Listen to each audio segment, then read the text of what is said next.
Hey, it's Ron here. Welcome to day 3, session number 2 on the .com Truths Virtual Summit. I'm really excited about today's session. I have a special guest. Her name is Veronica Yager. And it's so funny. We just spoke about how we connected originally. I was like, how did we actually connect? Because I've known Veronica before I had an online business. Like I just got a 9-to-5 job. I just moved to Sydney. And this was mid 2018. While she's doing her presentation about self-publishing, I'm going to actually find the first email to see how we connected. And she actually found me on Google on the very first blog that I have ever ranked on page 1 of Google. That's actually how we met. So anyway, I'm just going to track it down and see where the comment and how that kind of all happened. But yeah, anyway, really interesting. I didn't even remember, but we just kind of rehashed it. So anyway, if you can leave a chat, let me know where you're from and stuff like that. Hey, Ben Ephraim, awesome. Phoenix, Arizona, great to see you. Blythe, thanks for joining. And yeah, I'm just going to go ahead and bring Veronica on. And let me just, there you go. Hey, Veronica. Hey, Aaron. Thanks for having me here. My pleasure. My pleasure. Couple of things. So Veronica, so she is a self-publishing book expert on specifically, she builds websites and also helps authors publish their books, basically.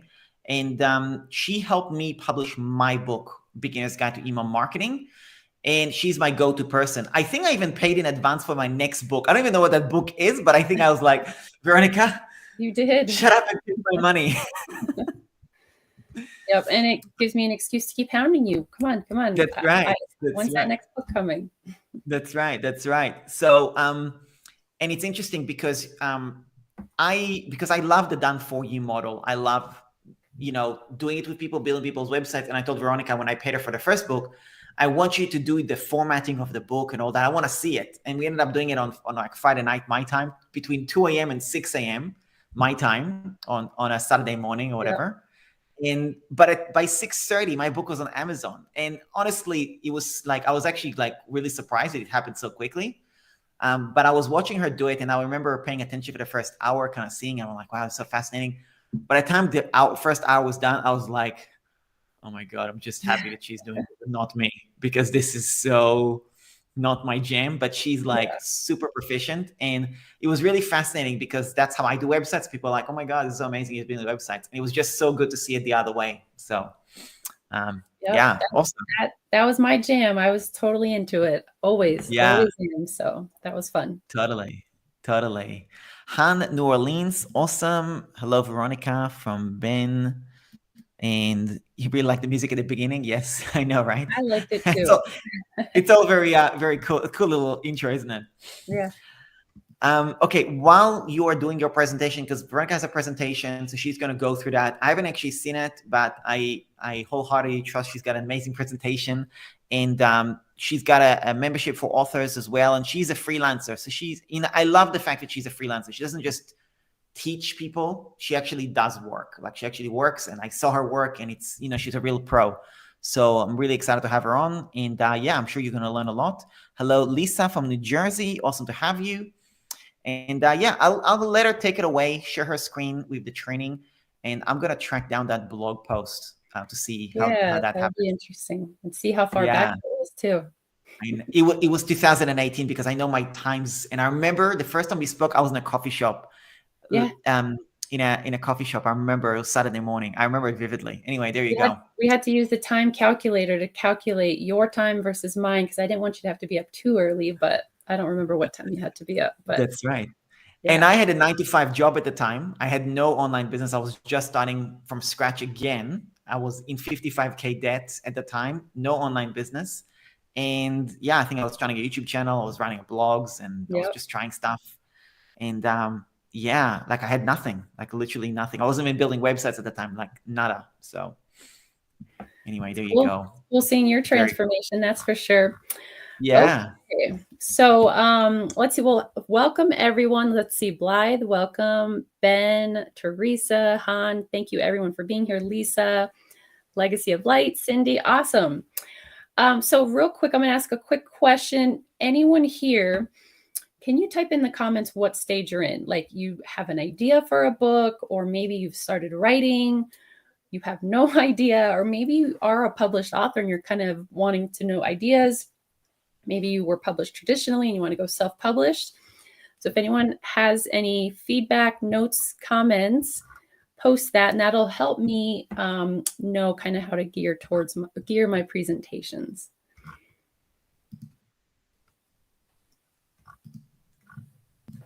Okay, so I will just go ahead and start sharing, and we'll go from there. All right. Yeah. Yeah, if people want to leave a comment, then we'll be able to see. So we got some comments coming through now. Want to publish my second book.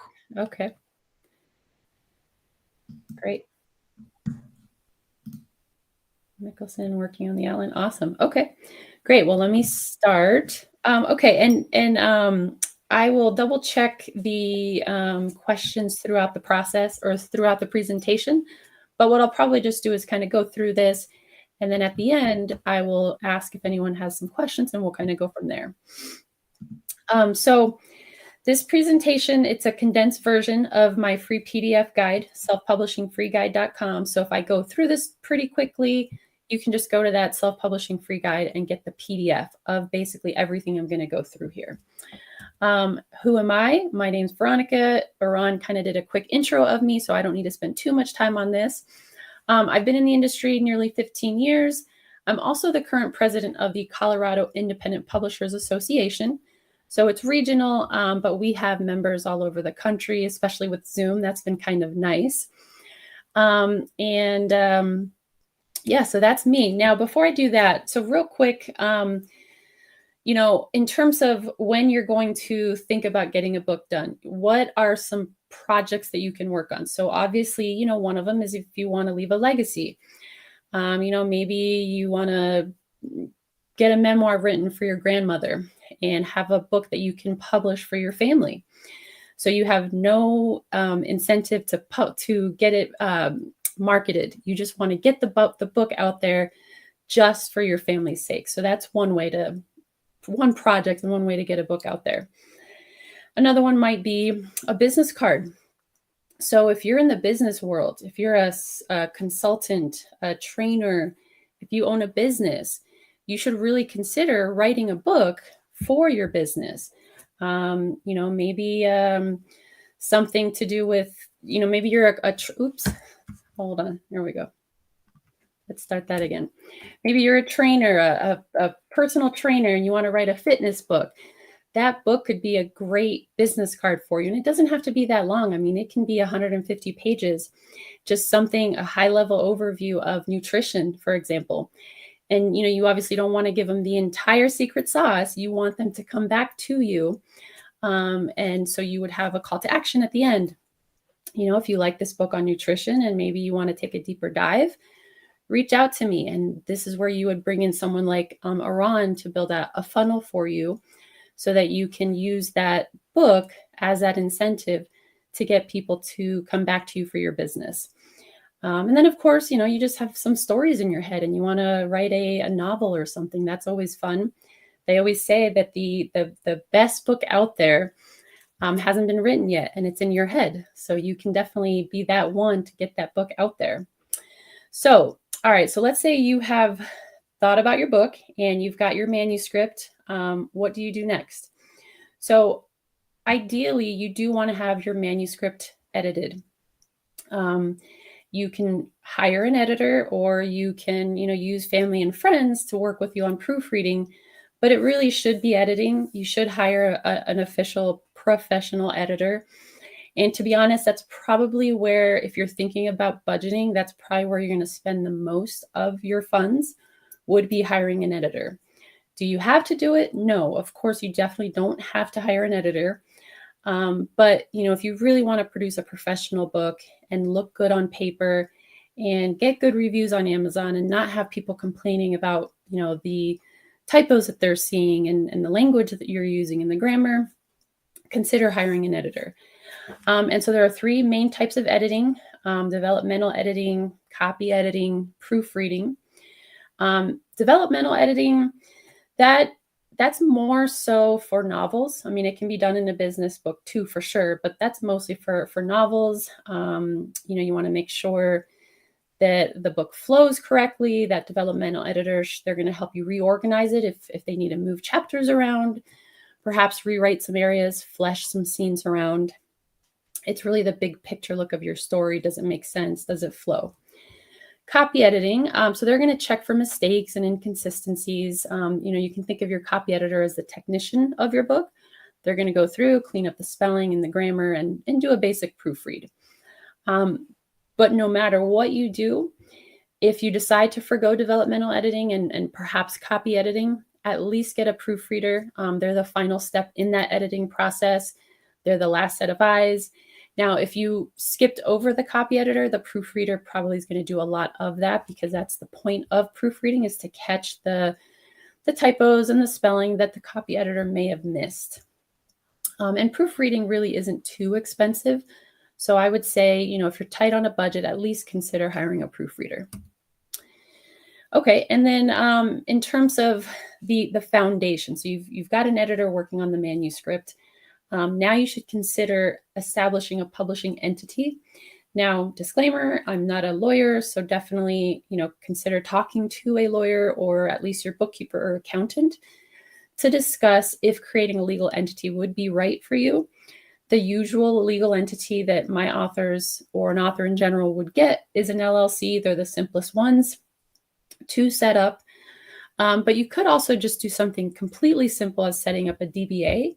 In other words, it's a doing business as. Here I'm in Colorado. Instead of it being called a doing business as, it's called a trade name. So you can consider having a trade name created, and that would not impact your taxes at all. You wouldn't have to file separate, Schedule C or K1s or anything. You don't have to do anything different. So you can consider at least doing that trade name or the DBA. And either way, whether you do the DBA or the LLC, what you're looking for is coming up with some kind of entity that has the name of press, publishing, or publishers, something along those lines in there. So just some examples: Red Sky Press, Miller Publishing, or Reverie Publishers.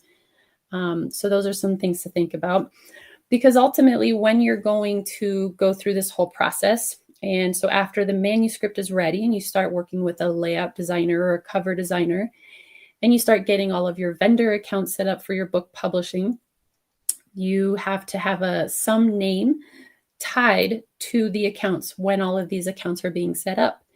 And in general, we set them up as the publisher. So, for example, Amazon, let's say you get your book published and it's on Amazon.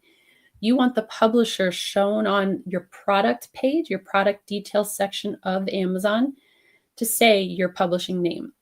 You don't know how many books I've come across that say published by independent publisher or published by Jane Doe, and the book is written by Jane Doe. I mean, that's a dead giveaway that it's self-published.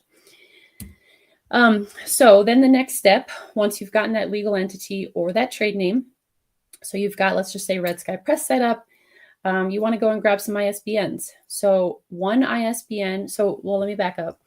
In the United States, you would want to go to Bowker to purchase your ISBN. They're the only legitimate, safe place to get the ISBN here in the States. The website is myidentifiers.com. Now, if you're outside of the US, you can go to this website here. It's isbn-international.org/agencies to find out where's the reputable place to go outside. So like Canada, for example, or the UK, they have their own entities that are allowed to offer ISBNs. A warning, if you were to Google, ISBNs, you will find a lot of entities out there that sell cheap ISBNs. They're discounted ISBNs, but they're illegal. The Bowker, they do not allow ISBNs to be transferred or resold. And that's what these guys are doing. They're basically buying a block of ISBNs from Bowker, and then they're turning around and selling individual ISBNs. And that's not the way to go. If you were to go, which we'll talk about in a little bit later, but if you were to go print on demand, for example, and print your book with Amazon, they do let you set up a free ISBN. But we'll talk about that in a little bit as to why you don't want to get a free ISBN from Amazon or Ingram Spark, for example, which again, we'll talk about in a little bit, because then that limits what you can do with your book, and you can only publish with one of those entities and not others. You're not free to reprint your book. So really what you'd want to do is just go to Bowker to print or to grab one ISBN, or if you're thinking about maybe doing a series or multiple books, or perhaps, you've got one title, but you want to do a paperback and a hardcover, well, then you definitely would want to opt for the 10-pack. And this way, that brings down your ISBN price from $125 down to $29.50 for each ISBN. So this is a really good deal. So now, book design. Now, obviously, that's the fun part. There are tons of YouTube videos on how to design your own book, websites or software that you can use to do the layout for you, or help you go through the layout, templates and whatnot. But that's a really long subject, so I'm not going to dive into that here. But if you, again, go to YouTube, you could probably find tons of videos to help you. There's also, I'm going to try to put this at the chat if I can remember. Maybe Iran can do that for me. This is a good resource for general book layout from KDP, which is Amazon's print-on-demand printer. As far as getting a book designer, really what you could also do if you're not wanting to do this yourself, which obviously I don't recommend you do it yourself because there's so much that goes into book design, is look into your local or regional book publishing associations.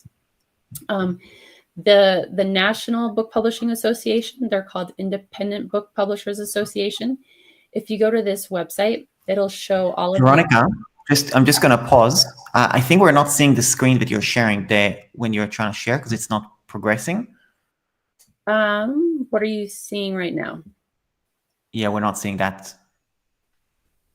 Now we're seeing that, but we just saw that first slide and it wasn't advancing. I just noticed that. Try this one more time. So nothing, yeah. Huh? Yeah, go back to the... Okay, well, I guess I'll just go through it this way then. Yeah, share it again, just the way you did it, and then click on the share that you had. And now click on progressing. Yeah, now it's progressing fine. Okay, that's weird. Okay, well, let me know again if it seems like it just sticks here. Okay, so so looking for where you can find a good, reputable book designer is that you can look at the Regional Book Publishers Association that you might have in your backyard. If you're not familiar with one, you can go visit this Independent Book Publishers Association. They have a resources section that lists out regional affiliates. So, for example, Colorado, we have one. There's one in California. Actually, there's a few in California. Florida, pretty much, I believe in every state, there is a regional association, and they always list a services directory. So or you can even contact them. So if you have one in your backyard, reach out to them. Hey, do you guys have a list of book designers that are members of yours? That would definitely be a good place to start. Of course, Upwork.com. I think that they're a little better than Fiverr. Fiverr is an option, but I will tell you that their quality is not so good. So I would try to steer clear from Fiverr. But Upwork, I've had some very reputable designers that I've worked with through Upwork. So most common book trim sizes, this is taken directly from Ingram Spark. I will say, so I'm not going to go through all of them. You can see them here, hopefully on my screen. The usual trim sizes are 6x9 or like a 5.5 by 8.5. So like a business book, you're probably going to be publishing your book at a 5.5 by 8.5 trim size or 6x9. If it's a novel though, you're probably going to not go higher than a 5.5 by 8.5. You might even go with like a 5x7. 5x7 is kind of small, but that is typical of novels. So you're probably going to be looking at that if you're doing a novel. But otherwise, I would say most books that we publish, they're in that 5.5 by 8.5 trim size and 6x9. Next slide here. Okay. So choosing a self-publishing model. So there's a few different options that you can do. The most economical way, the fastest way to hit the ground running, the fastest way to get your book out there, published, live, online, in as wide of a platform as you can, is going to be print on demand, which stands for POD. So if you've ever heard of POD, that's what that stands for, print on demand. It's basically your book files are sent to that printer, and then books are printed as orders come in, and there's usually no upfront inventory. So for example, we'll get into this in a minute here, but Amazon, they have their own print on demand printer. So you can submit your files, you can work with the designer, have that book laid out, have your interior layout file sent, and your book cover file sent to Amazon. And within 24 hours, you would have an Amazon product page and your book would be live on Amazon. And then as someone goes to your product page on Amazon, they buy your book, Amazon will then print the book from their printer and ship it directly to your customer. So that's kind of nice. There's also short run digital printing. So they're very high quality books. As far as the quality, I would say they're pretty close, but if you put them side by side, you can definitely tell the difference. However, I have that graphic design eye, so I could definitely pick out that difference. I don't know that the typical reader, the typical person could pick out the difference if they're not, looking at the minute graphical differences. So short run digital printing, yes, it's better, but print on demand is still a great product. So when would you choose to do short run digital printing? What is it? Basically, it's you are going to an outside printer. They have a few local printers here in Colorado, Idaho. I mean, pretty much every state, country for that matter. You have what's called short run digital printers. So you can always find one local. Or you can work with a print broker and they can kind of shop around, and even with shipping, you can probably find a good short run digital printer that may not necessarily be local to you, and the books would be shipped to you printed. When you go with short run, that's really going to be good if you're planning on doing a lot of in-person events or selling off of your website. So this is really good if you're, if this is going to be a business card type of book for you, if you're going to be doing a lot of speaking engagements, if you're a coach, a consultant, a trainer, and you're going to be doing a lot of those trade shows, and you're going to sell the books in the back of the room, this would be a good option for you, because this allows you to get that per print cost of your book much cheaper than like an Amazon POD. So with Amazon, obviously your book is going to cost a little bit more than if you did a short run. But it's not too different in price. And I will say that when you get to that point where you're thinking about it, your designer should be able to reach out to some short run digital printing places and at least get some quotes for you. But you're probably looking at printing around 250 to 500 for that to make sense to get that per unit cost down. There's also the hybrid, which I've skipped over offset. I'll come back to it. But with the hybrid, it's basically blending the POD and the short run. So this also would be good for speakers who plan on selling a lot of back of the room books, but they also want to get their book on Amazon. So the easiest way to get your book up on Amazon is to do that print on demand platform using Amazon's printer. And then anything that you sell on your website or in the back of that room, that's going to be the books that you printed with that short run digital printer. Offset commercial printing.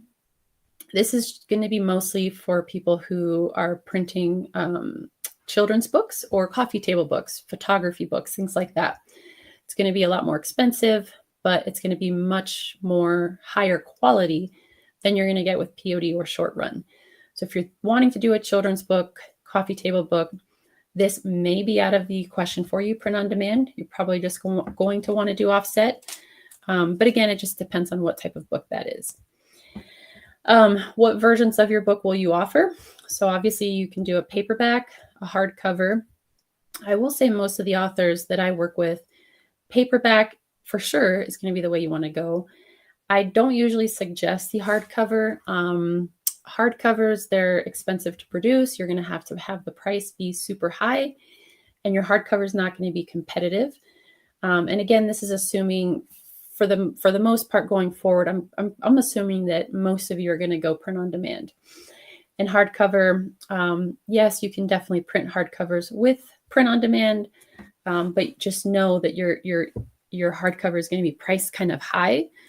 So if you're going to do it, just know that, and you might want to do it just so that you have a handful to give out to family and friends, but you may not necessarily be publishing that live and having it available on Amazon.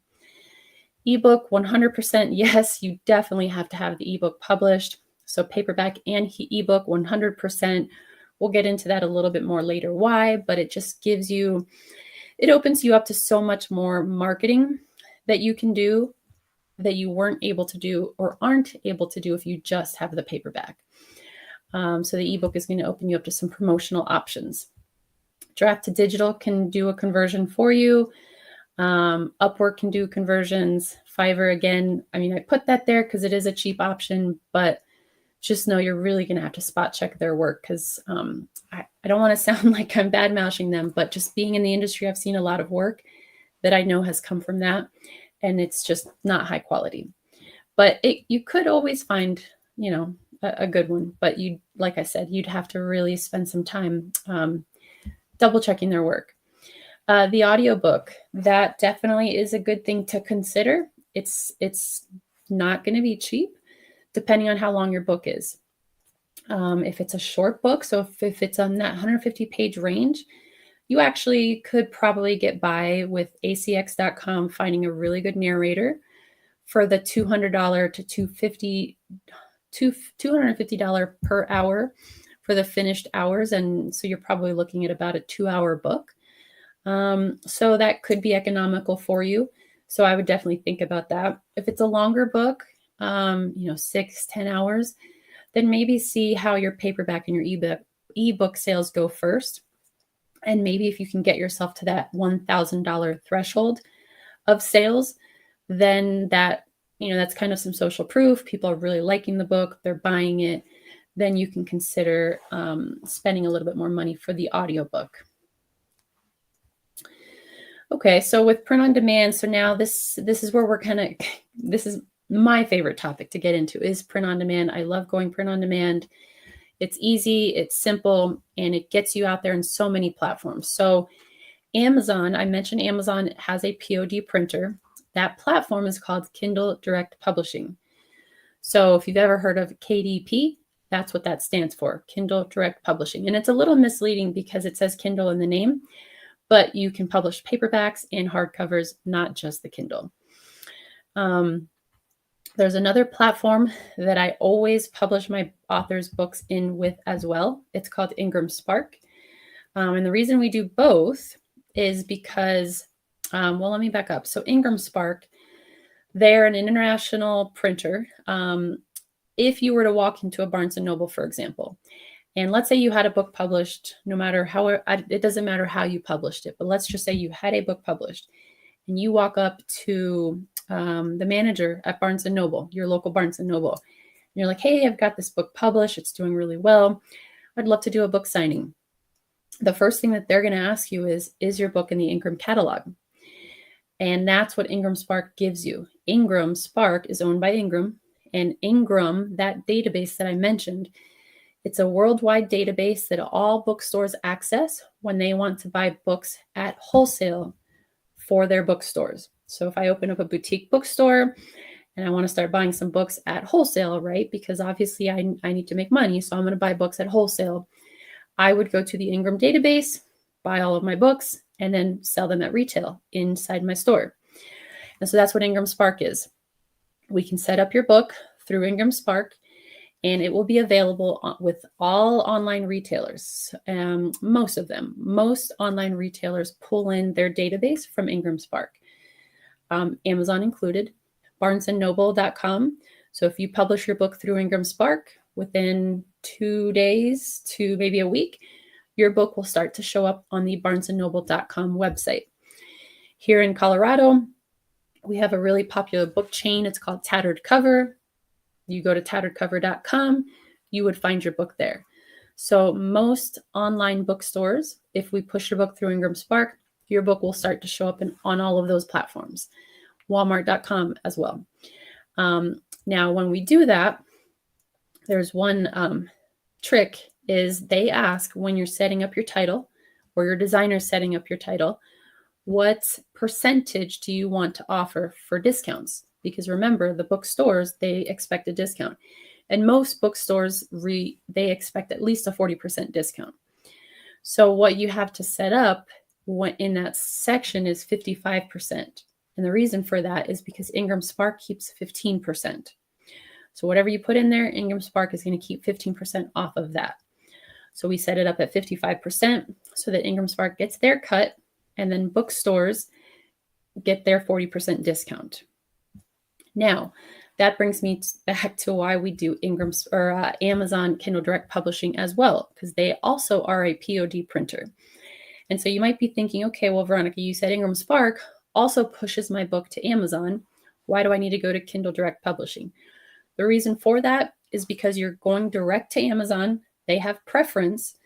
They're not going to choose to show your book out of stock, which unfortunately, authors who just go through Ingram Spark, because Amazon has their own printer and they prefer their own printer, sometimes authors who use just Ingram, their book will unfortunately show as out of stock every once in a while. So that will minimize that or keep that from happening. But also Amazon pays you directly a much better royalty. So Amazon Kindle Direct Publishing, whenever any of your books are sold on any of Amazon's marketplaces, so by publishing your book through KDP, Amazon's Kindle Direct Publishing, your book is going to be published and live and online with Amazon.com, Amazon Japan, Amazon.mx Mexico, Spain, UK, Australia, all of Amazon's platforms. And Amazon pays a 60% royalty. So here you're making 60% royalty off of the retail cost of your book minus the printing cost. Ingram Spark, because you're giving a 55% discount to the bookstores and Ingram, you're getting a 45% royalty from any sales that are going to come from any other market. And honestly, most of your sales are only ever going to come from Amazon. Occasionally, you might get some bookstores buying your book to where you're only going to get that 45%. But this is still good to have your book set up through Ingram because it gives you that wider option, that wider audience. So I definitely recommend both, but just know you're probably going to get all your sales mostly from Kindle, which is fine, KDP, and you're going to get more royalties. Okay, so then to touch base on the ebook, because we did talk about how the ebook would be a really good platform for you to be on. So Amazon, if you become exclusive with Amazon, so if you enroll your Kindle, let me back up. So let's talk about some ebook platforms. So we did kind of talk about over here in this slide, we talked about Draft to Digital. So Draft to Digital can do an ebook conversion for you, or if you've worked with an outside person to do that ebook conversion, you can take that ebook file and upload it to a platform like that Draft to Digital. Draft to Digital, they're going to push out your ebook to all of the major online platforms for ebooks. So that's going to be the Apple Bookstore, Barnes & Noble, Kobo, which is more popular in the Canadian market. But they're going to push your ebook far and wide. Or you can choose to instead have the ebook designer that you've worked with set up your ebook, create vendor accounts specifically direct with Amazon so that KDP, so Kindle Direct Publishing, they obviously have an ebook where you can upload and submit your ebook with KDP. So that would be your Kindle.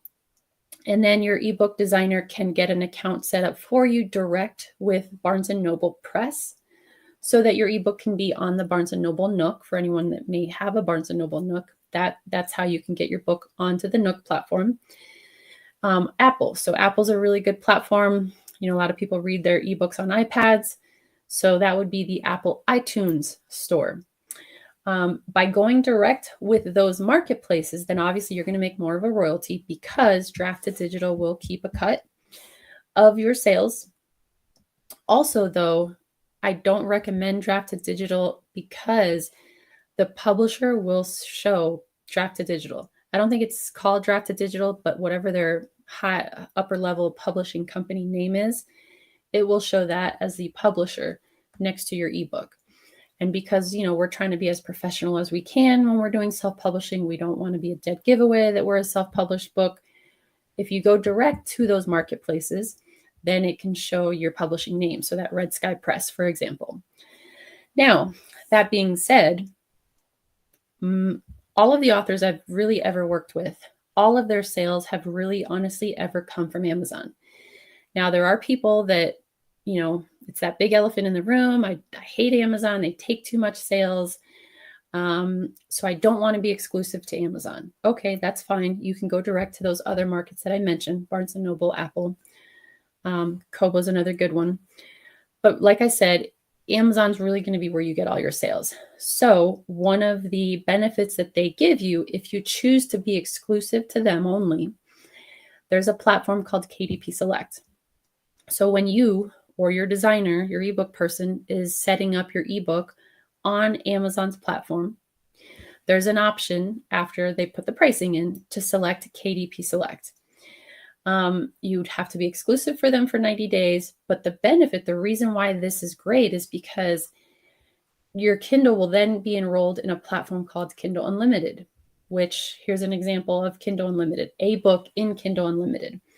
This particular book is free. They're running a free promotion, it looks like, because normally it is $3.99, but they're running a free Kindle campaign, which we'll talk about in a minute. But they also have their book enrolled in Kindle Unlimited. Kindle Unlimited, it's a subscription service. So like when someone buys a Kindle device, they get their Kindle device set up, they put their username and password for Amazon. The first thing Kindle is going to do on that device is try to upsell them to Kindle Unlimited. It's a subscription. It's $9.99 a month. And you have access to over 1 million titles in that platform. And you can read anything in there for free. And you can read up to 10 ebook titles at a time. So if you have 10 ebooks that you're kind of reading and you find another one that you want to read, you just have to put one of them back. So it's not something that stays in your ebook device. It's kind of like borrowing something from the library or, like in Netflix, for example, or you can read or watch anything in that catalog. So this is just like a quick screenshot of what Kindle Unlimited looks like. So there's tons of books. Harry Potter, Dean Koontz is in here. As part of that subscription, you're also allowed to get 3 magazine subscriptions. So you can, read People and then return it. And then you can read Family Handyman and then return it. So it's a really good platform. Now, the way that the author gets paid, so let's just say that this Kindle's normally $3.99. If I buy this Kindle for the $3.99, the author gets paid a royalty. Amazon pays a 70% royalty for ebooks priced $2.99 to $9.99. So they get 70% of that $3.99 is the royalty that they would get paid. And it'd be a one and done type of thing.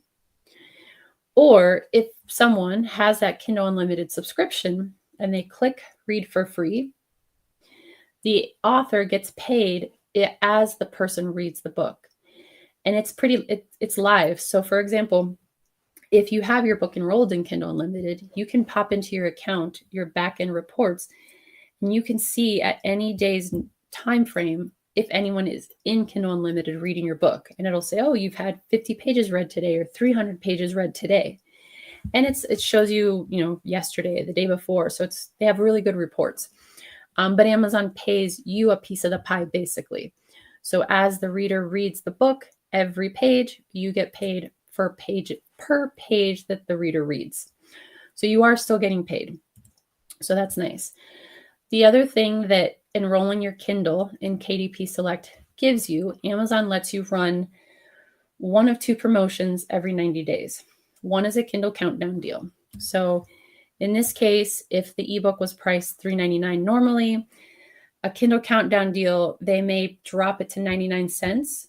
And then maybe in 12 hours, they have staggered it to go up to $1.99. And then, maybe for 3 days after that, they've staggered it to go up to $2.99 up until the regular price. The Kindle countdown deal, I don't have a screenshot, but it would basically show a countdown timer.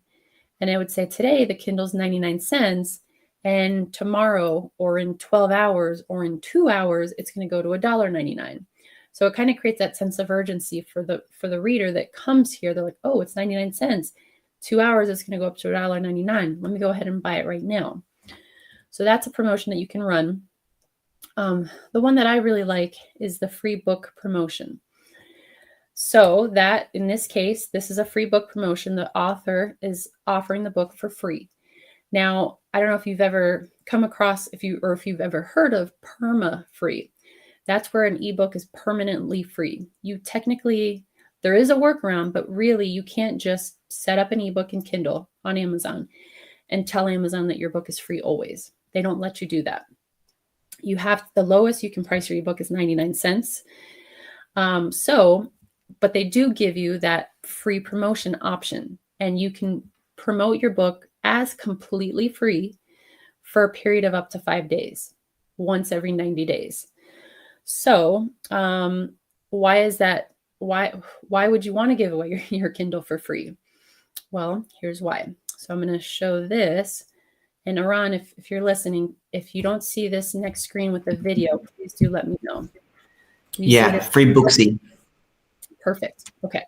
So I'm going to press play here. There's no audio, so I'll still kind of go through it. So within the free Kindle platform, so if you choose to run that free Kindle promotion, you would kind of set this up maybe 2 or 3 weeks in advance, and you would go to what's called paid promotion directories. And there's, you'd probably want to submit to a handful, like maybe 4 or 5 paid promotion directories, because these directories have a massive email list where people have specifically signed up with these platforms to know when an ebook is free in the genre of their liking. So I'm going to hit play here. So freebooksy.com is an example of one of them. If you run maybe 99-cent deals every once in a while, Bargain Booksy is their sister site that you could run that on. But you can see here they've got 547,000 subscribers. And here you can see just like the numbers of subscribers in these genres. So it's pretty huge. And the big guys use this. Harlequin, HarperCollins, Penguin Random House, when they run promotions, these are the type of directories that they're going to.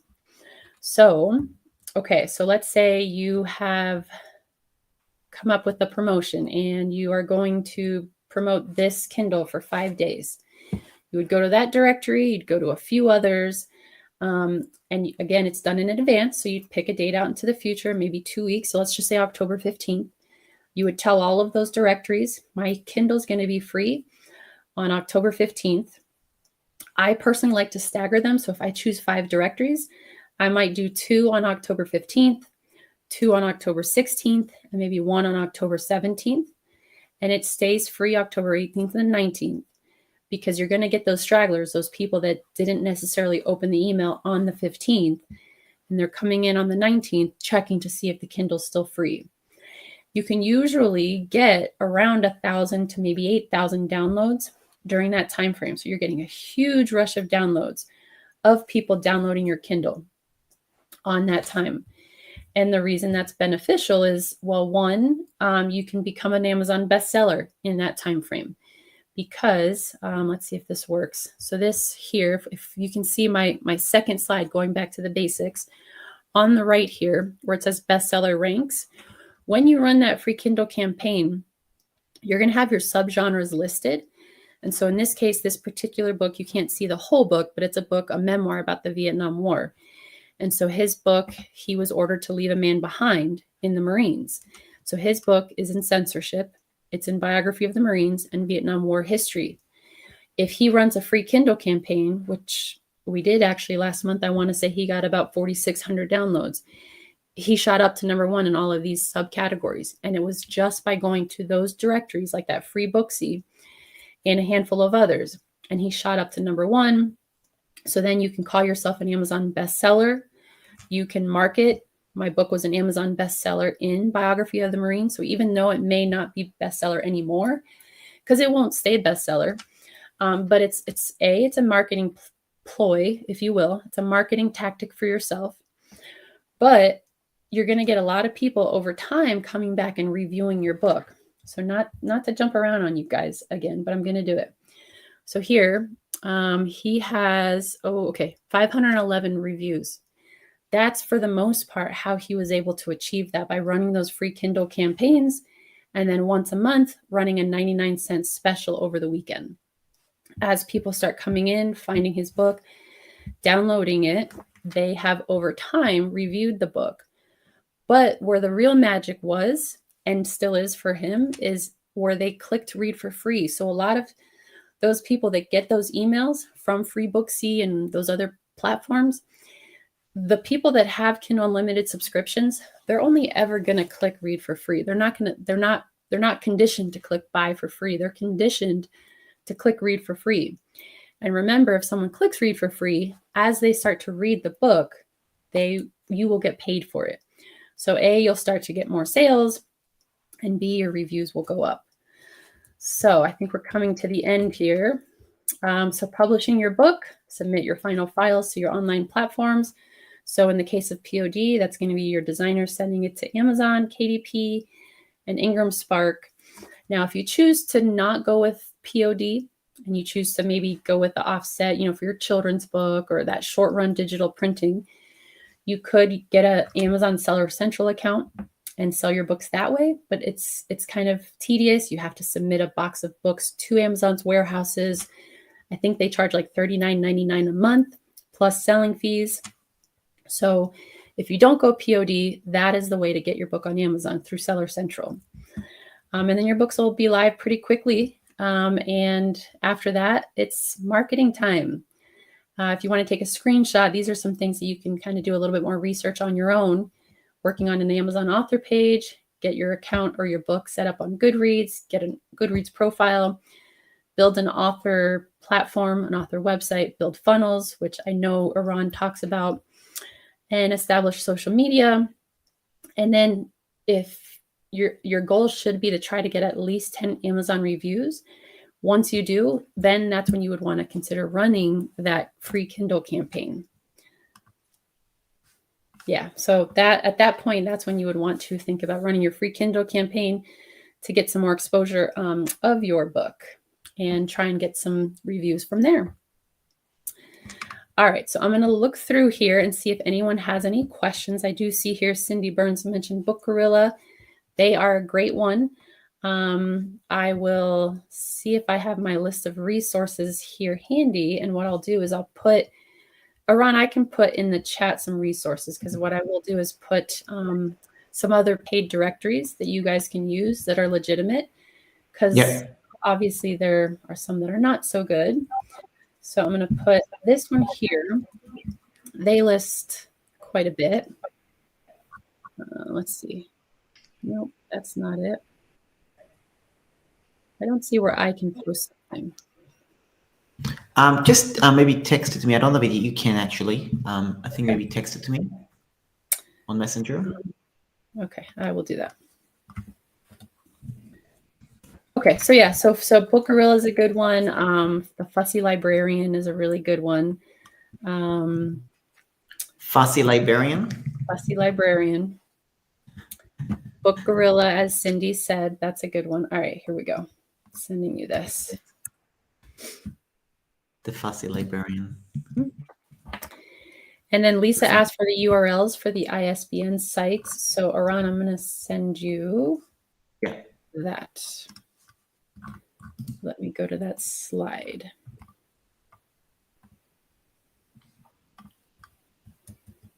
Okay, so this one that I'm sending you, this is for the international authors. And then for the US, it's going to be with Bowker, and the website is myidentifiers.com.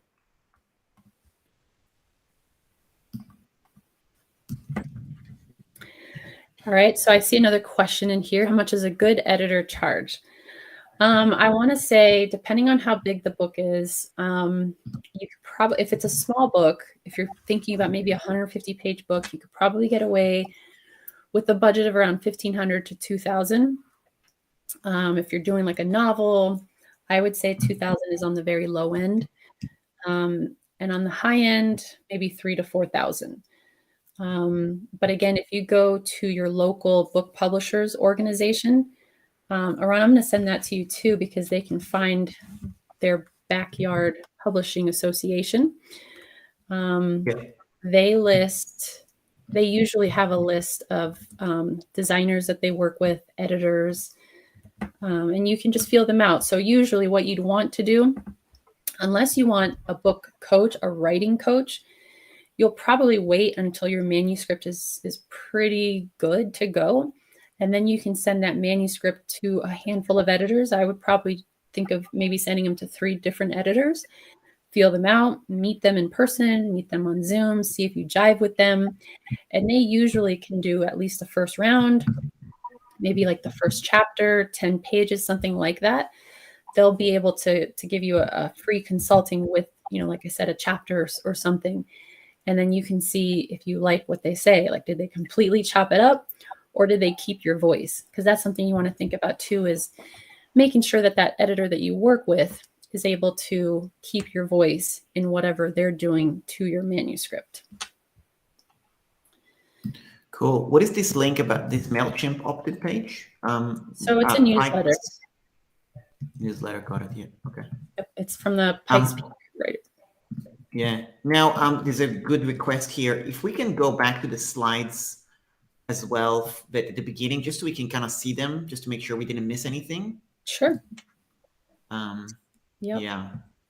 So I'm going to share my screen again. Screen 1. Yes, let me just go to the beginning and okay. Progress. So this was the editing, self-publishing basics. This is where you want to get that entity set up, which will help you when you're getting all of your vendor accounts, and when you go get your BAUC or your ISBN, you definitely want that publishing name set up for this. Yeah. Next slide. That's the trim sizes. This is a really good one to take a screenshot. Yeah, no, it didn't move. It didn't move to the next slide again. How about, what do you see now? I'm seeing the picture with the coffee table and the self-publishing book. So you're back at square one? Okay, yeah, that's right. Now I'm seeing the who am I? We do it this way. Does this work? Yeah. Yeah, it's really small though. That's the only thing. Yeah, I don't know why, because if I hit play from slide, it's not showing. Yeah, I think it shows a different screen when you do that. How about it? What if I turn off present? No, I don't know how to do that. What was that, Aaron? Can you try and share are you showing your entire screen or just that one slide? Let's go share screen. So I'm hitting share screen, screen 1, my entire screen. Yeah. Okay, great. Now, I feel like this, can you guys see this common trim sizes? I feel like this is the one, this was the slide that you guys weren't seeing things. So I'm going to try to start from here. Yeah, could you share the whole screen again? There you go. Okay, and go back to the beginning. Yeah, keep going. Now we're seeing everything. Okay, so get your manuscript edited. Yeah. Self-publishing basics. Where to get the ISBN slide. Yeah. Book design. Yeah. Now, can you see this, the trim sizes? Yeah. And this is the self-publishing model. This goes into the POD. Recommended platforms. Yeah. The KDP Select program, why it's beneficial to do the ebook. Can I make an addition to that? This is something that, Veronica, I learned that when we did this session together, is there is a really interesting benefit is that you can actually, when people are looking for a book, they can actually preview your first few pages. And in your first few pages, you can put your website, for example, or your landing page. And some people use it as a lead magnet. So it's just another way to generate traffic to your lead magnet, even though they didn't actually buy your book, but they just preview it. So yes, if you were to preview something, it's a really interesting marketing hack, actually, because somebody could actually end up finding you finding your website, and they didn't even buy your book at all because you have the preview pages. So there's another thought process, which was like, I didn't even realize at the time how valuable that is. And Veronica pointed that out. So I think we ended up setting something up like that on the book. Yeah. So this is where someone would see that, is that look inside. They just click right there. Amazon will show them like the first 10 to 20%, depending on if it's a Kindle or the paperback. And then, yeah, that call to action. So even if they choose not to buy, maybe they see you have a cool freebie, and then there you've got their email. Yeah. Yeah. Totally. You basically are leveraging Amazon's traffic, basically. Yeah. Yeah. So this was just the Kindle Unlimited screenshot, just showing that it's not just, weird random books. Yeah. Okay. And then this was that video for the free book. See, I believe you had told me that you guys were able to see that. Yeah. Yeah. And then going live, publishing. Your book should be live within 24 to 72 hours, depending on the platform you're publishing with. And then that's when you start working on your marketing, which you really should be doing beforehand, but you don't want to go dry once your book is out there. A lot of authors get scared. Yes, a lot of authors get scared when they publish their book. They're like, do I want to mention it? Do I want to let people know? I'm scared. What are they going to say? So, but it's fun. You can work on a whole launch party. People are doing them on Zoom these days. So, yeah. All right, let's see. Were there other questions? There is this one. There is an editor, wordage, grammar, writing, etc. Right? What about the editor that looks your font's consistency for more how to instead of a novel? That's an editor for wordage. So Grammarly. So that, yes, that's an editor for wordage, grammar. Yes. Developmental editor. They're going to look more for the content, fonts and consistency. That if you're talking about the fonts, are you talking like I'm using Adobe Garamond here versus Minion Pro? That a proofreader could catch a little bit of that, but really that's going to be your layout designer. The layout designer will definitely catch the consistency of your fonts and your sizes. So you might have chapter 1 in 12-point font, and then in chapter 2 you went down to 10, and your fonts. That's not necessarily going to matter, honestly, that much, because your designer, the typesetter, they're usually just scraping your manuscript and bringing it into their software that they're using for layout. A lot of professional designers will use Quark or Adobe InDesign, and so they're taking your Microsoft Word file and bringing it in, so that the fonts and that doesn't necessarily matter as much. I will say most editors, though, do prefer that your manuscript is in 12-point font, double spaced. So. Cool. I remember when we were talking about that stuff, I was like, oh my God, you've got so much info in your head about all these things. And I thought, if I was to try and Google any of these answers, I would just go freaking bananas, trying to figure all this stuff out. So super valuable. And you now have a membership where you offer all these tips, basically, right? Yeah. So I do have a lot of brand new authors and seasoned authors who, they're struggling with self-publishing their second book or third, or even marketing or getting more reviews. Yeah, we meet twice a month, second and fourth Tuesdays on Zoom. And that's to kind of pick your brain about the whole topic? Yeah, Q&A, just, whatever you're struggling with, that's what they come in with. And if for whatever reason they can't meet at that time, they send in questions the night before, and I will read those off and go over it live on the Zoom. And then I send the recording the next day. So they have that. Yeah, nice. Ben mentioned that he used CreateSpace for the first time. So CreateSpace is now KDP. So Kindle Direct Publishing. So if, let's just say you haven't published book 2 and you still have your book out there on CreateSpace, when you go to createspace.com, they forward you to KDP. You have to remember what your CreateSpace username was, and then that'll let you bring in that book title so that you have access to it. So if you need to make changes or whatever, they'll bring it into your new KDP account. Yeah, cool. We got some interesting comments about people who are working on it. So there's Han working on something. There is Ben who wants to publish his second book. You got Lisa, who's not ready to write one, but is interested in hearing the content. Cindy has an idea, still Thinking percolating. about it. Teresa, I've written, didn't like what I wrote, went back to the drawing board for ideas. What tips do you have for something like that? Yeah, I would say consider talking to some editors. A lot of editors are book writing coaches as well. And a lot of them have special packages where they will sit down with you for maybe 2 hours and kind of go through your general overview of what your book is. And they can help you pin it down to a good outline. Because that is usually the hardest part for authors, is coming up with that outline.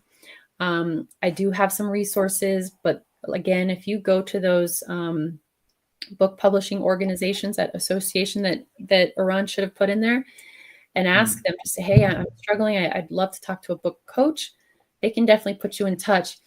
But don't get scared about book coach. Even if you just reach out to editors, they usually have some kind of program that they can sit down with you and go through that with you. Cool. Also, we've got Legacy of Light, that's Julie. She's got a couple of comments. I'll show you. So she's saying, I'm writing a book now. It's a teaching memoir.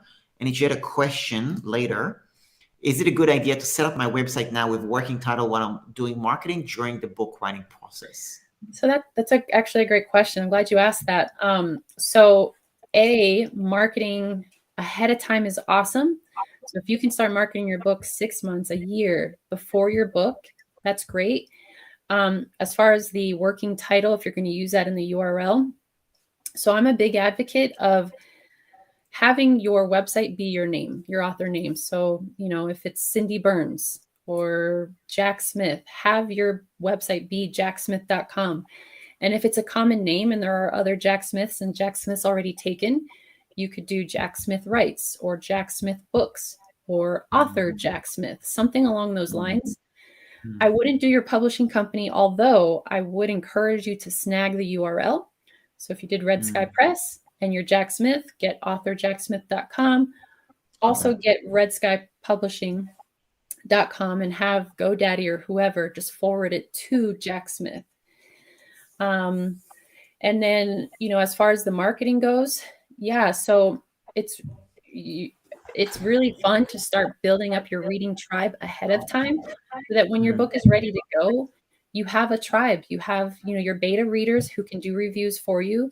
You can send those people that have been following along your journey, you can send them copies of the book so that when the book goes live on Amazon, they can go as soon as possible and write you reviews. You don't have people, when you've got that book out there, you don't have to have people buy the book from Amazon to be able to give you reviews. It's definitely nice. And the more verified purchase reviews you have, the better. But I wouldn't worry about that when you first go live and get published. Just, try and get as many reviews as you can. And when you start working on, as you get closer, if you work with your coach or your book editor, they can help you pin down that title so where it's official. That's when I'd start working on your front cover, because then when you're doing the marketing, you're talking about your book writing process and you're trying to build up your tribe, you can start putting a face to it. You can start showing your book cover. Hey, my book is coming out in the fall of 2023. And people seeing that book cover gets them super excited. And then that'll help with your website design, at least having that book cover. And you can think about pre-orders. That could be something that you can look into on YouTube and Google, is thinking about pre-orders. Very cool. I want to share, I haven't actually shared this with anybody at all, but I'll share with you a little strategy I'm doing at the moment about writing a book, because I don't mind writing, but I'm doing something I'm kind of testing, it's something that I'm trying out, which is to kind of test the content of my next book. I'll just share my screen. Maybe somebody will find it valuable. So here is this is my Instagram account, okay? Now, here's what I'm doing. So I've got here a highlight called My Story. And basically, I go to a coffee shop sometimes and I just, sit in the coffee shop and I write a story. So you can see here, if I was to go back to the beginning of this story, I first heard about making money online in late 2016, da, da, da, da. And then I just do a text-based like this, right? Yeah. And then when I finish, I basically, like, I do as much as I can while I'm in the coffee shop until I'm like, okay, I'm bored now, or I'm done for the day, like I don't have any more. And then I do like a little cliffhanger to basically say, you know, to just keep them like an open loop. And you don't see the open loops here. I don't save the open loop in the stories. I just do it so it kind of keeps people engaged. So you can see there's a lot of stories there. And then I have a virtual assistant who then takes that and updates this for me on a Google Doc, basically. Love it. Yeah. And so that's how you're writing your next book. Yes. It's a manuscript in progress. That's awesome. Yeah. That way I figured it's just number one, I'm testing people's interest. Like, is this even like, you know what I mean? Like, viable. Yeah. Is it interesting? And then I can also, as I'm getting people's interest, I could create a little wait list and say, oh, by the way, you know, join the wait to, you know, whatever. Yeah. I love that. Just something I'm testing. Yeah. No, I love that. I've also had some authors just combine a bunch of their blogs because it was all on the same type of topic. Yeah. Combined all of their blogs. So that's, yeah, totally. There is a book called How to Win in the Art of Business from Mark Cuban, self-made billionaire. One of my favorite books. And that book, he just had a whole bunch of blogs, and he just hired somebody, and that book is actually a collection of his blogs, basically. Oh, cool. I got to read that one. Yeah, it's a great book, really, like really punchy and, you know. Yeah. Mm-hmm. Yeah. Very cool. Let's have some other good questions here. Show the slides, we did that. Thanks, Lisa. I appreciate your input as well. Julie, we answered. Can no longer find my published book on CreateSpace. So were you able, how did you log in? Because obviously you can't go into createspace.com anymore. Did it take you to KDP and then they said that they couldn't find it?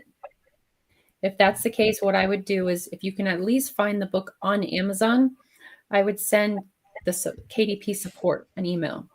So when you're on KDP's website, there's a help button. So kdp.amazon.com is the website.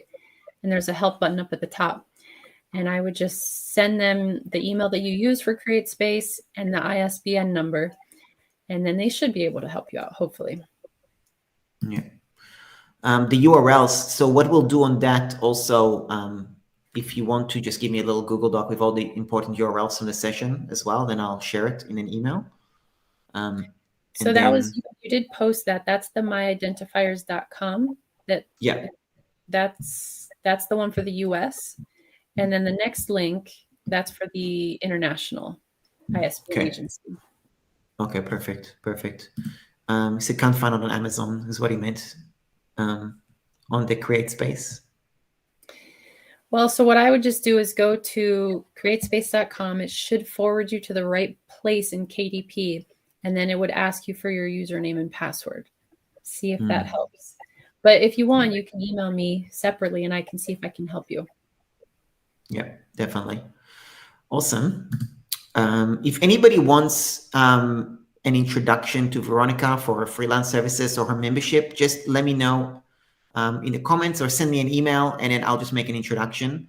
I did a little session earlier on TextBlaze, text shorts, and I showed that I have how I use, because I had so many people asking for an introduction, and I actually set up an automation, but I just do it in one click. So yeah, just a handy little thing. I don't know if I showed it to you, but I have literally /Veronica, and then this whole automation on our message pops up. Oh, cool. make my life easier. Some great questions here. So we got a question from Julie, and she's asking, what are some effective marketing processes for book author? So that's a good question. I would definitely plan out my book launch really well. You could do an in-person, but really honestly, these days you could just do a Zoom launch of your book and then just have some kind of incentive throughout the process. Giving away a gift card or something. Don't give away your book because you want people at that book launch to be buying your book. And then you would do some kind of giveaway at the end. Then once your book is out there, reach out to all of your friends and colleagues to try and get as many reviews as you can. And then once, like I said, once you have about 10 reviews, I would consider running a free Kindle promotion. And then know you can do that once every 90 days. And then once you run the free Kindle promotion, if you do it right and you hit up at least 4 to 5 of those directories that we talked about, you can expect to get at least 1,000 downloads, up to maybe 8,000. The highest I've had is about 8,500. So you're going to be in that range. But you can't stop there. You have to do some more marketing. So I would do, after that, every 30 days, I'd run a 99-cent sale. So you just drop the price of your Kindle to 99 cents for maybe a week or a weekend. And then those directories that I shared with you, they have some that are for bargain sites. So if your ebook is 99 cents, there's some like Bookgorilla that you can submit your 99-cent deal to, and they'll blast it out to their email campaign list. And then social media. So, you don't want to be bombarding your followers every day, buy my book, buy my book. You want like a 70-30 split, maybe even 80-20, where you're just doing free promotion, just good content that your market will resonate with. And then that other 20 or 30%, that's where you're saying, if it's in Kindle Unlimited, this is a great way to do it, is you can say, hey, I just want to let everyone know that my Kindle can be read for free on the Kindle Unlimited platform. That's all you have to say. A lot of authors struggle with trying to sell their book because they're like, I don't want to ask people for money. But this way, you're just saying it's free to read on Kindle Unlimited. When someone clicks that, if they don't have Kindle Unlimited, well, they can buy your Kindle for $3.99 or $4.99 or whatever you have. Plus, you're still marketing the paperback by just marketing the Kindle Unlimited. Because when someone goes to your product page, they're going to see the ebook and the paperback. So you're still going to get paperback sales that way. And there's a lot more to go into. I'll say maybe the other ones to consider are running a Goodreads giveaway. That's a whole nother topic. And then putting your book on a book tour. So there's a platform, I think it's called I Read Tours. Let me see. I Read Book Tours. If you want to try to write that down, or on I Read, like READ, ireadbooktours.com. That's another great tool. So they'll put your book out there to about 14 bloggers, and your book is going to be blogged about over 2 weeks, once every day with a different blogger. They're going to blog about your book. They're going to announce a giveaway towards your book. And then a lot of those bloggers will also review your book on Amazon. So it's just another way to spread the word and get more people learning about your book. Very cool. Hans said, great marketing tactics. Thank you. Ben Ephraim said, awesome. Thank you so much. Presentation was great. Cindy said, my grandfather and great-grandfather wrote books about their lives. They had the local printing company print them. Most of the books were given away. A few were sold at the town drugstore. Very cool. So Cindy, if you happen to have one laying around, maybe it's in an attic somewhere, that might be something that you can consider reprinting, going that print-on-demand route. You could hire a virtual assistant to transcribe the book, because you would need to get it in manuscript format, because obviously you guys don't have the original files.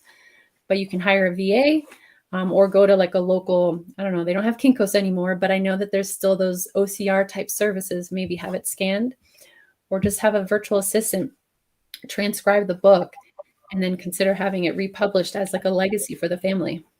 Very cool. Very cool. Love that. Yeah. Any other questions for Veronica?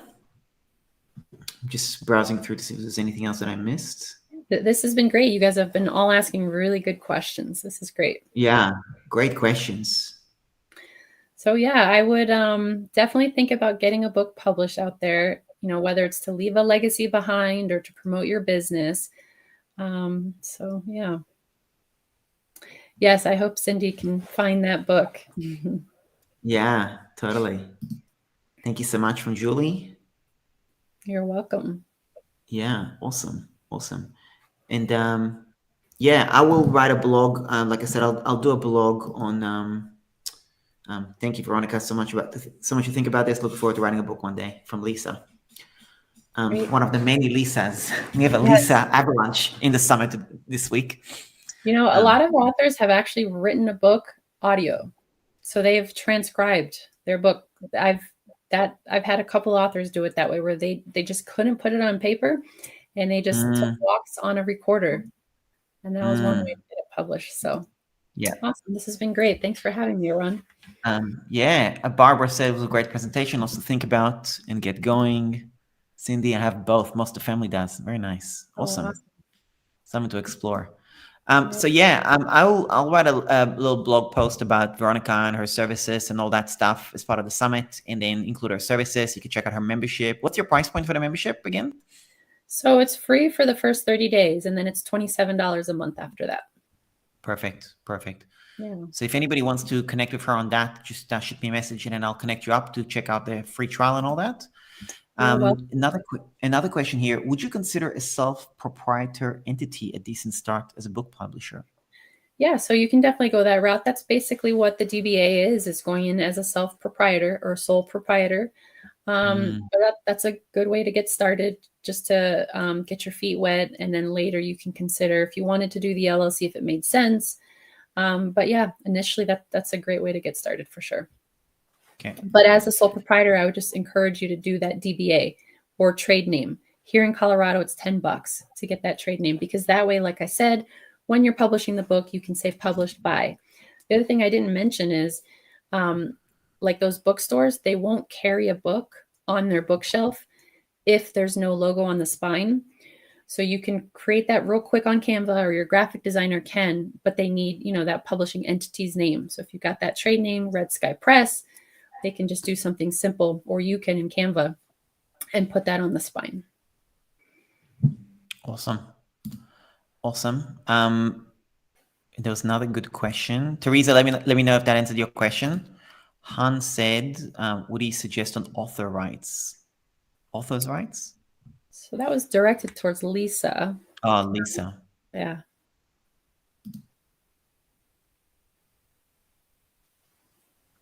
Oh, that's a good question. So you'd probably want to get in touch with an attorney on that, because there's the issue with the ISBN. It also depends on if it's a popular book. Is it actually getting sales? Is his estate receiving royalties? If that's not a huge concern, then you can consider republishing it as a second edition, to where you guys as the family can set up an LLC or something like that. But you may want to talk to some, there's actual book publishing attorneys that can help you with that ISBN issue. Cool. Good questions. I wouldn't know that's a good question. That's good. That's for you, the expert. Teresa said, already got it. Thanks. Just needed a little reassurance. Awesome. Yeah, awesome. Go get it. Susan, go get it, Teresa. Yeah. Susan says, thank you. Cindy says, thank you so much. You're welcome. Awesome. Very cool. So good to just, be able to ask an expert questions, because, some of the stuff you talk about, I'm like, I don't even want to Google any of this. It's just like, I don't want to talk to Google. Yeah. I just want to talk to Veronica. Yeah. For your blog, I can put in an attorney that I know of. They're here in Colorado that could probably help Han with getting his rights back with his family. That book. Interesting. Okay, good to know. Awesome. All righty. Thank you so much for your time and expertise. Bloody awesome. You're welcome. And then we'll keep in touch. I'll let you know when I finish writing my Instagram stories. Right, having something ready. That's awesome. That's great. I've never seen anyone do that, so that's awesome. Really? Mm-hmm. Yeah. I remember I did it as a marketing thing for the summit, and then it just kind of was like, it became so random to the summit. So I thought I'll just do it for a story, for the sake of a story. And then and every time I do a cliffhanger, I get messages, like angry messages, like, what are you doing? That's why awesome. That's great. Funny. Yeah. Awesome. All righty. Thank you so much. And we'll be in touch soon. Thanks, everyone. It was great to be here. Bye. Yeah. Bye. Cool. All righty. So this was so good. I love talking to Veronica. She's so freaking good at what she does. And yeah, I don't want to Google anything.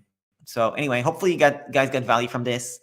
I don't really have an action step for you to do this. Obviously, if you're going to write a book, there's steps to be done. There's a lot of stuff like that.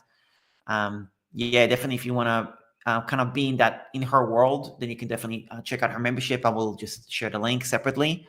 And yeah, appreciate you all tuning in as well. Now it is now 3:30 p.m. Eastern. Yeah, I can explain the VIP and all access. Yeah, I'll do that. So basically, the all access, you get access to the replays, and the replays, all the key content is going to be summarized into a bullet point. It will also be uploaded as a private podcast that you have access to. It will also be transcribed, so you have text reference, and it will also be chaptered, so you'll have chapters of the content. So you can refer back to any of the sessions that we've had, because there's been quite a few and there's a lot of content and you want to make it searchable. So that's what the all access. And the all access, you also get my beginner's guide to email marketing, which is the book that Veronica helped me publish as well. Yeah, so you'll get access to that, and you get a one-on-one call with my tech support coach, Peter. And by the way, if you already bought the all access and haven't booked a call with Peter, what are you waiting for? Like, he's so good. He can help you install your Google Analytics, your Facebook Pixel, connect your domain name, connect your professional email address, maybe give you a little tour on System.io, whatever it is you need, he can do that for 20, 30 minutes. So that's included in the all access pass. The VIP, what that includes is a one-on-one session with me where I actually build your website for you. And it includes 7 courses that I have released. 4 of them are released. 3 of them will be released by the end of the month. Landing page in a day, thank you page in a day, lead magnet in a day, email sequence in a day, pretty links in a day, text automations in a day, and flip ebook in a day. 7 different courses. You get that all in VIP. The courses that are not live yet is landing page in a day, thank you page in a day, and one others, which I forget which one. Anyway, maybe there's two that are not live. But anyway, they're all very, very close to finishing. I'll definitely finish them next week or two for sure. Yeah, so there's a lot of them. They're already pretty much ready. So that's what you get with the VIP and the all access as well. Thanks for the question, anonymous person, for giving me permission to share what I'm selling. Appreciate that. And then if you have any other questions for me about like my membership, I just wanted to make sure people actually know I am raising my price about the membership, just so you know, while we're talking about this topic. I just want to make sure people actually know, like, my membership, I mean, I know I'm biased, but my membership is really good, okay? And I want to make sure people are aware of it. So you can see if the price is going up to $99 a month in 10 days. It is currently $55 a month. It is going up to $99 a month. It includes all my courses, everything. The 7 courses I just mentioned, plus any other course I am in the middle of planning on doing and all that stuff. You get all of that. You get access to the tech support, which means you can hop on a Zoom call with my tech support team anytime, which is Peter. And you can also attend my group sessions, the co-working sessions, which I host a minimum of 1 a week.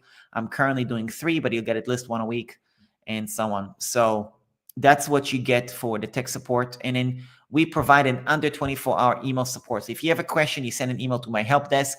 We will answer you in under 24 hours. We'll record a tutorial for you, whatever it is needed, and so on. So this is a membership. This is a comment from Barbara, who's been in my membership. She's a original founder, OG founder from a year and a bit ago. Barbara joined, and that's what she said. Here's Cindy. Yeah, really appreciate it. And I'll give you an example. Cindy sent me an email today because, you know, I mentioned that ClipScribe, the CEO, Craig, he said, like, I basically can give 1 license away for free for the first year. And I wanted to use it as an incentive for the all access buyers and the VIP ticket holders. And Cindy sent me an email asking, does DCT members get access to that giveaway, basically, because obviously they didn't pay for this ticket, they're in the membership. And I said, absolutely, right? So like with the membership, let's put it that way, the membership, I try to over deliver to my members all the time. So if the point about the membership, you know, it's like it basically what funds my business. It what funds my VAs, and it enables me to create a lot of content. So if you go to my YouTube channel and see like all my content, like I've got 500 plus videos on YouTube. I get a lot of stuff, created and stuff. That's all done because I can have that regular income to be able to produce all that stuff. It doesn't, I've got 3 video editors, 2 graphic designers, 2 tech support full-time. It can get expensive to do all that. That's just one of the reasons why the price is also going up, right? So, but they got in earlier. I think most of people here, they're probably paying $49 a month, maybe $50 a month, give or take. But right now it's $55, which is still a great price, but it will go to $99. I still think it's worth $99, like no question in my mind. But you still can get in right now at $55. So there is another 10 days. Basically, 1st of October, I'm raising the price, basically. So there you go. That's just a little plug about my membership. You can check it out separately. I don't want to harp about it too much.